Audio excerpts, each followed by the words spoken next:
Guys, madaming damo, no? Kaya mo ng damo mo na. Wala akong ano magpaabuan. Hilaman. Sprayhan na lang yan na spray. Tapos abono. Hindi po, pag hindi nakakuha mo, ba't yung nabot na yan? Kaya no? Tiga-tiga. Tiga-tiga. Na. Wala gig ko sang ano ba? Ay hindi pa yun. Sunod na lang tama ano masuka sakot. Pulpuganda lang karon ng bilin eh. Kaya.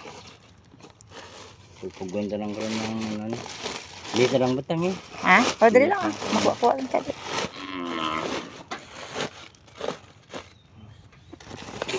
Kakal guys.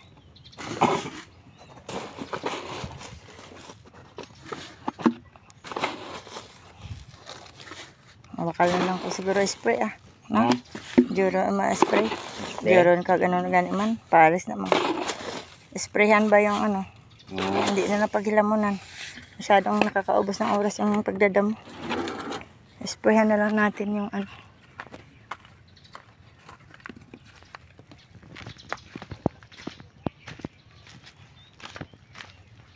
This is a single. Sadya. Oh, tingnan mo yung sprayhan nga nila yung damo. Spray nga gawa nila eh.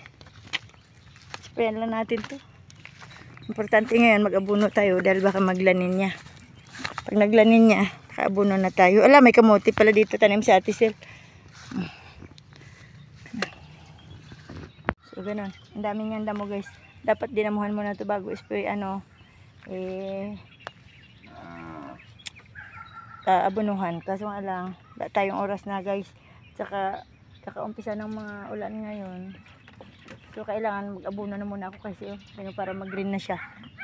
Mabuhay na siya.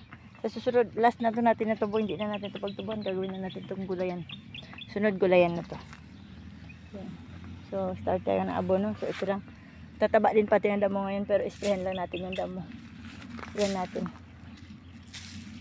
Ganun lang siya guys. Tatamaan mo lang yung puno. Ganun. Tatamaan mo ang puno. Yan ako. Kaya niya. Tatamaan lang natin ang puno. Pati ang damo dyan sa puno tataba. Pero may pang-spray kasi sa damo eh. Damo lang. So tapusin natin. Oh, pa-sprayan ko lang eh. Ubos-ubos labi ang ano, oras kong pagdadamo. Ang dami kasing trabaho ngayon. So konti lang ang taong magtatrabaho. Ayan. Tatrabaho din sa kanilang tubuhan din. Doon. So start na ako guys